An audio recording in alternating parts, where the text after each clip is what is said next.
G'day viewers, Ivan here from Peak Offroad, Wetherill Park, Sydney, Australia.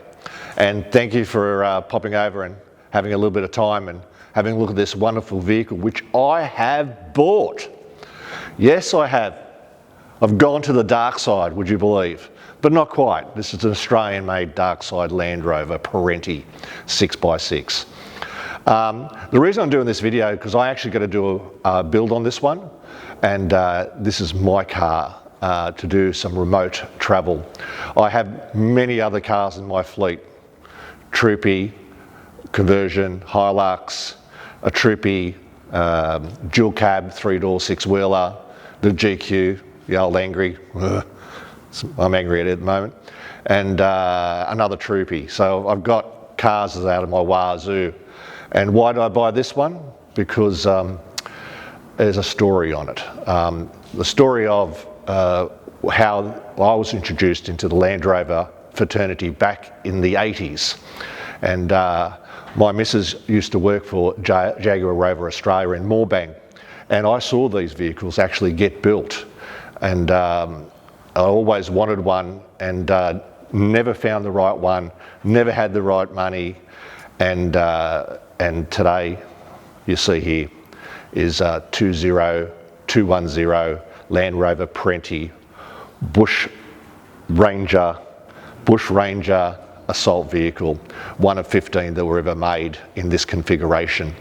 And the reason it's so special, it doesn't have a gun turret up the top or the one in the back here, and it's an easy conversion with a very, very strong body. What we're basically going to do today is I'm going to run through a little bit of the history of the vehicle, not this vehicle, but history of the Land Rover and what they have.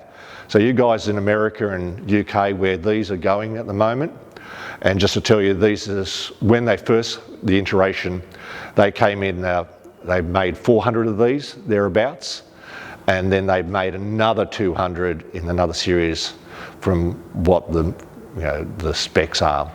So 600 of these vehicles, a lot got destroyed, run over, went all over, tripping around as our defence forces use them, and have some accidents, so they've narrowed down a fair bit.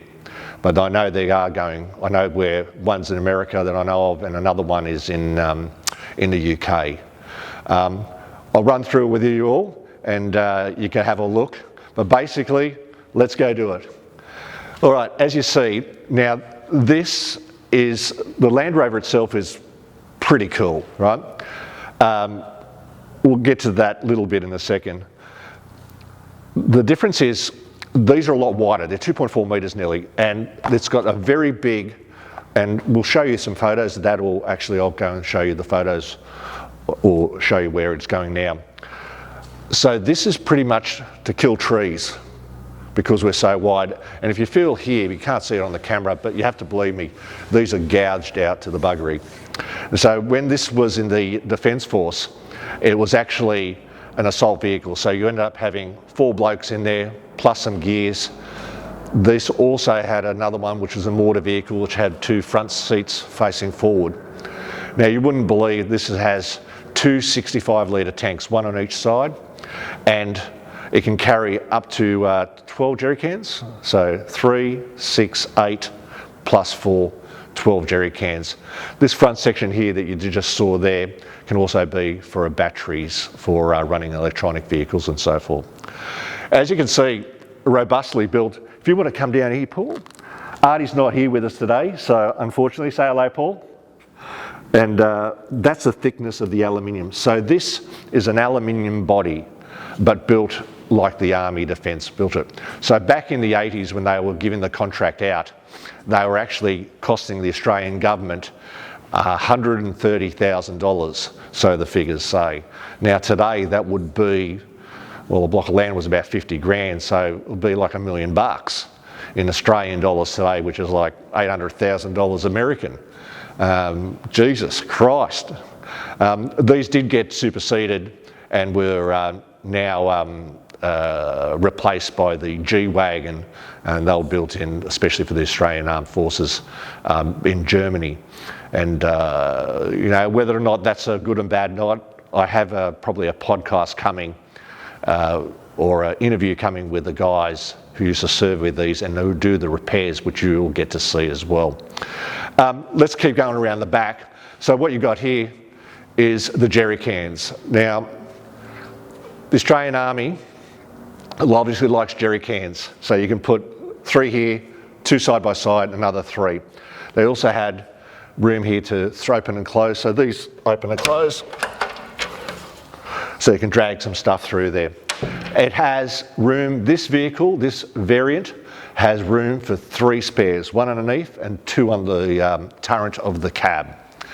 Now you can see right here, this is not a narrow car, right? This is what attracted us to this vehicle.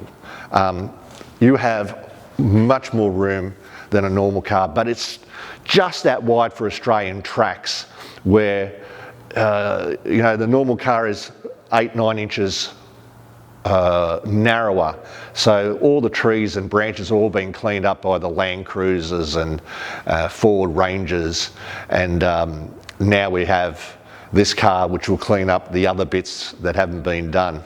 Anyway, we'll go down to the side.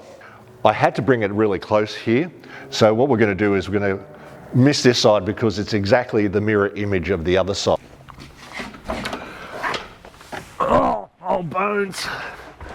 Well, welcome to the interior of the ex-Army 6x6. To say it's Spartan would probably be an underestimate. Have you ever seen an old vintage tractor? This is pretty much what you get here. Apart from the sheer size of it, like I'm 6'3", from here to the top I've got probably, you know, 4 or 5 inches. All analog. Everything here is analog. So fuel tanks switching from left to right, the gauge just switches from left to right. 4-speed manual gearbox, L95. It's also got 6x6 on the run. So with these cars, a special thing was, so anywhere along the line from 0 to 80 Ks, you can just switch on the 6x6. Down the bottom with this one, we have the PTO. The PTO winch is allocated from here and then controlled. Really, there's not a great deal to say. The internal vents, air conditioning, non-air conditioning, air conditioning, non-air conditioning, and Artie will put that in and show you how that really kind of didn't work. Again, a fantastic thing. This is such a blank canvas to work with. Also, we will be putting a walkthrough here, so this actual area will be a straight through walkthrough. Again, sound dampening everything. Above here, I think I've said before, it says warning 80 Ks, any faster you lose your hearing, so that'll work for all of us. For the space wise, again, me and the missus this far apart, which is a good thing when you're older in a relationship, not a good thing when you're earlier in a relationship. Space is going to be fantastic. What else was there really? There wasn't a great deal. Manual windows. It's all meant to be very easy to fix. I can't say anymore. I'm still pretty excited about the whole thing. Anyway, let's continue on. Artie will throw in the dash things in here, and we'll go from there. Let's go have a look what's under the bonnet. Oh, dearie me. Wow, look at this thing. Fantastic, couldn't be happier.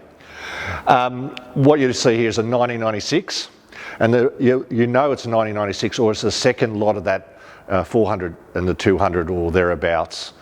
Figures I can't give you exact because I don't know them myself. But in the later versions, this is a 1996 version, and you know this by the extra snorkel it has here, and it has a higher wading height. Now you can see how wide it is. Very wide. And the difference is really noticeable here, looking from the old Land Rover or the standard Land Rovers that you'll see all around the world to the Perenti here, the 6-wheeler. Now in the 4-wheel drive version, they ran with the standard Land Rover size, but here with the 6-wheel drive version, they actually made them here in Australia. So when they were making here at Moorebank through JRA, Jaguar Rover Australia, they made a chassis for it, and they put leaf springs in the rear, coils in the front, and they cut basically the body of a Land Rover and extended this in the middle. That gives you the third person.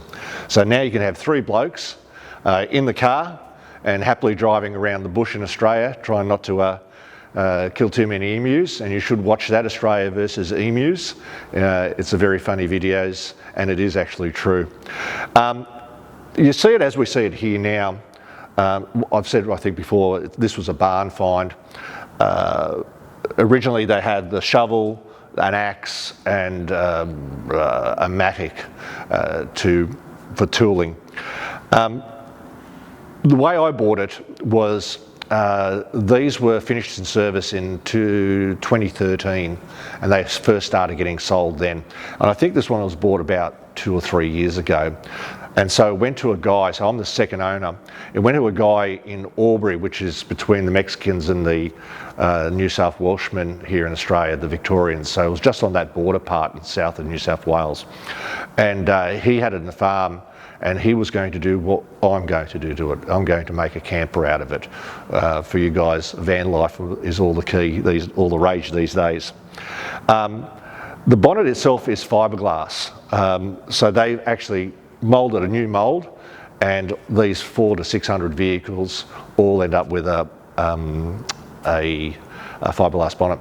Now what makes it a little bit special with the 4-speed gearbox that it has, which is a very strong and reliable gearbox, Australian diffs in the back, Salisbury diffs, and here underneath the bonnet, which I'm going to show you right now, is an Isuzu truck motor 80s version, 3.9 litre.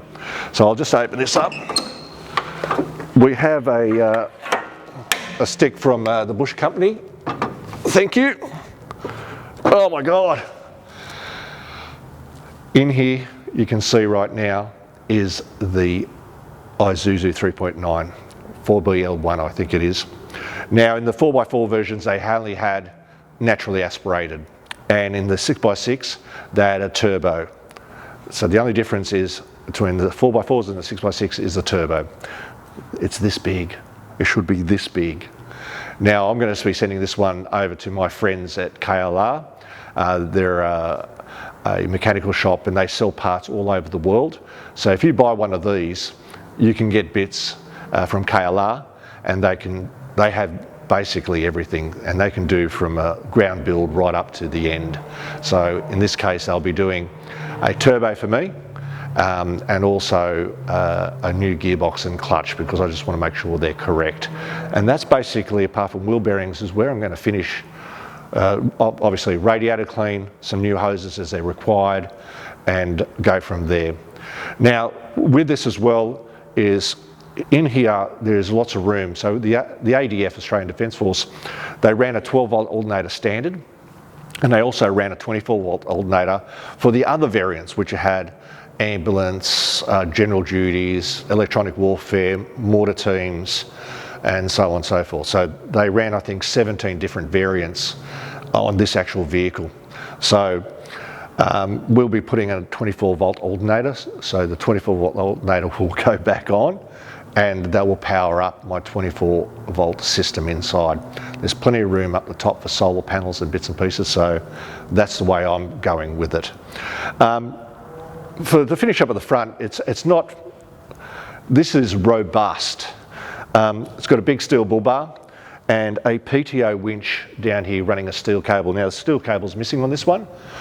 I'll be getting rid of this one and going to an electric one that will be running on 24 volt hopefully. If not, it'll just be on 12, and we'll do a double pull for such a heavy vehicle. These run 5.6 tonne Australian tonne GVM, which is light on a payload capacity roughly 2 tonne depending on what's on the back, you know. This, as you see at the front, with the blackout lights, with all Land Rovers, the lighting was terrible, it was shocking. With this motor in this configuration, it was done at convoy speed. So convoy speed meant everything with a trailer on the back, unimog, Land Rover 80 k's an hour, 80 kilometres an hour, which is ridiculously slow. When you get to 100 k's, this thing with no insulation, there is no insulation anywhere in this vehicle. You're going to need some hearing protection. And right now I'll show you the picture which scared my missus. Above the driver's head is a little sticker, and Artie will put that one in right now, which is yes, it can do that. So really not much more to say at the front here, but apart from, if you stand back and Paul will show you how wide this thing is, it's a monster. And the normal Land Rover is really a much thinner vehicle.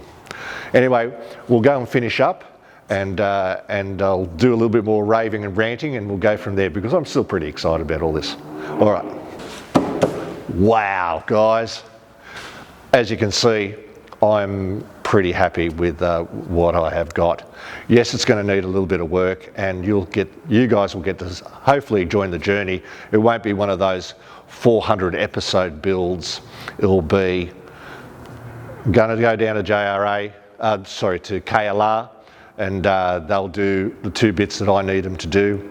My friend who's a fabricator at DMP, which is around the corner, we do a lot of work with them, and they're going to make these side doors, and I'll do the battery and the internal fit out with the kitchen, and work something out with a dunny for the guys, or a toilet for the girl, and we'll try not to chop too much of this away, if anything at all.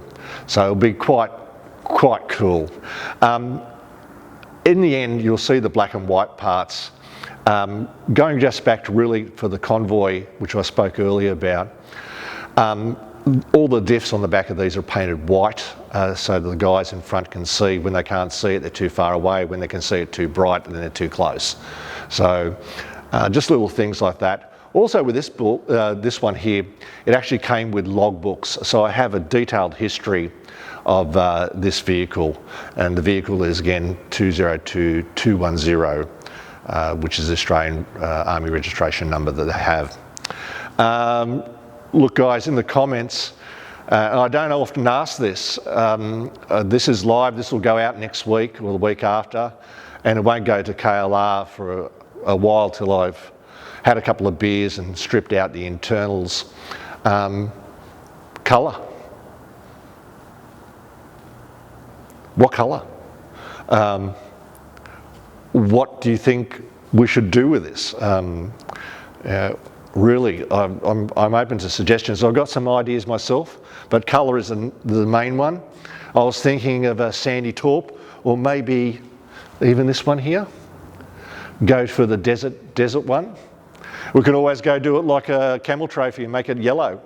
God, don't please not. I think I figured a name for it. I'll release that name a little bit later. You'll know that one. So again, I'm too excited about all this, and I probably haven't touched on all the information that you need, but watch the black and whites and have a look at all the other bits underneath. Artie will put this together so it kind of makes a little bit more sense. Thank you so much guys for hanging around. Thank you for having a look at my rig. I'm pretty excited about all of that. So I'll see you next time. Hooroo, be safe.